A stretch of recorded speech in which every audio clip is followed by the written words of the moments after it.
Good morning po sa lahat ng ating mga bro at sis sa PGBI at Guardians sa buong mundo. Ngayon po mga bro at sis ay pag-usapan naman natin ang role and functions of founders. Dito pa rin po mga bro at sis sa uniform applications or protocol. Yan, uniform applications or protocols. Ang founder shall act as legislative. The founders in their collective body as Founders League shall legislate, create rules and regulations appropriate for the common good of the organization. Meaning po, ang ating pong mga founders ay pwedeng gumawa ng mga batas. Ano po? Maggawa ng mga rules, mga regulasyon. Tama lamang po para sa ikagaganda ng ating organization. Number 2, the founder shall act as the chapter advisor. So automatic po na ating mga founders ay ang mga chapter advisor. Hindi na po kailangan kumuha ng kung sino-sinong founder kasi nga po dapat ang chapter ay isa lamang po ang founder at isa na rin po ang kumakatawan na advisor. During the meeting of the chapter, the founder shall not participate in the entire duration of the meeting.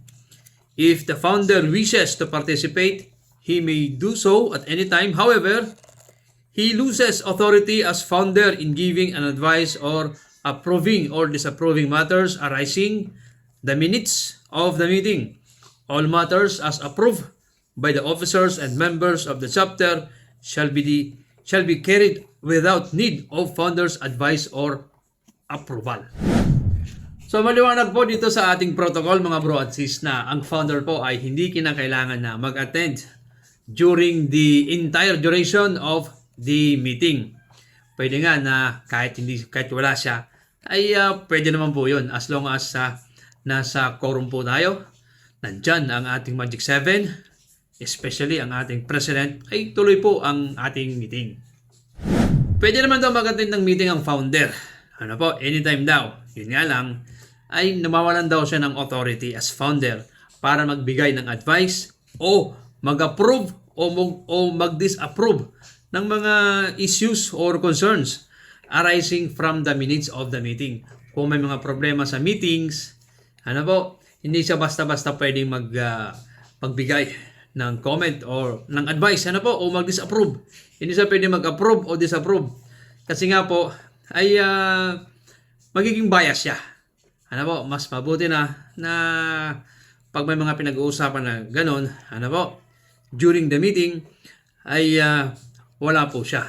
Kasi nga po, ay yung kanyang authority as founder para magbigay ng advice o mag-approve o disapprove ng mga issue na dahil sa mga minutes of the meeting ay mawawala yun. At yung mga officers naman and members of the chapter, ano po, shall be carried without need of founder's advice or approval. Kung siyempre, ano tayo democracy, di ba? Mas marami pa rin yung ating members, mas marami pa rin yung ating Magic 7, unlike sa founder. Nag-iisa lang ang founder. So, ang founder po natin, basically po ay advisor. Kung ano po ang pag-usapan ng Magic 7, ng all members, no? During the meeting, kung ano po napag-usapan nila, ay yun na po ang pwede nating sundin.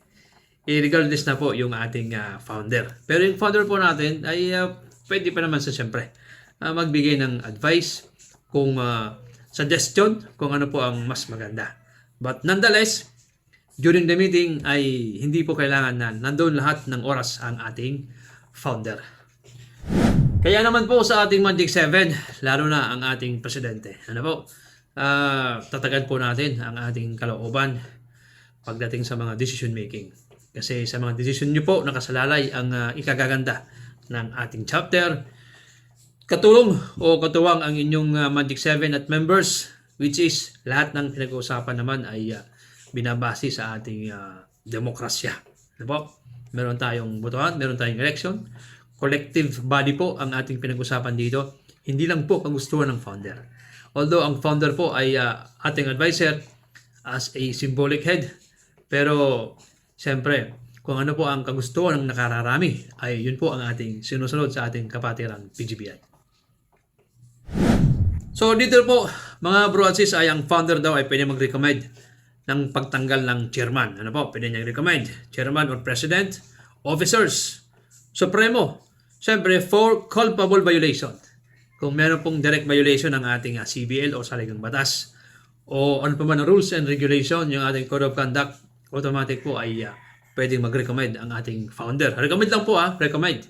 Meaning, pag nag-recommend siya, magkakaroon ng investigation at magkakaroon ng resolution ng chapter para po sa expulsion ng kahit sinong member ng ating chapter.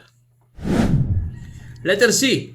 No recognition or briefing of the Constitution and bylaws of the organization shall be conducted without the presence of the founder. Wala pong mangyayaring briefing ng CBL, lalo na po sa mga doktrina at reception, nang walang presence ng founder. Meaning, hindi po lang founder ang nagsasalita. Nandyan po ang ating mga Magic 7, lalo na mga RMGs. RMGs po, dapat ang nangunguna sa pagdudoktrina at pagkandak ng mga reception. Ang founder po ay nandyan para mag-observe, para magbigay ng mga comments or advices sa ating during the reception and recognition ng ating mga tyros or new members. Isa pa po, tattooing. Hindi po pwede magkaroon o magkandak ng mga tattooing o pagmamarka nang walang presensya ng founder. Kaya naman sa aking mga bro at sis ay pag may mga marka ay tinitingnan natin kung sino ang founder na nandyan. Para may ebidensya tayo, magpa-picture po kayo na mayroong founder na nandyan sa inyo during the conduct of markings.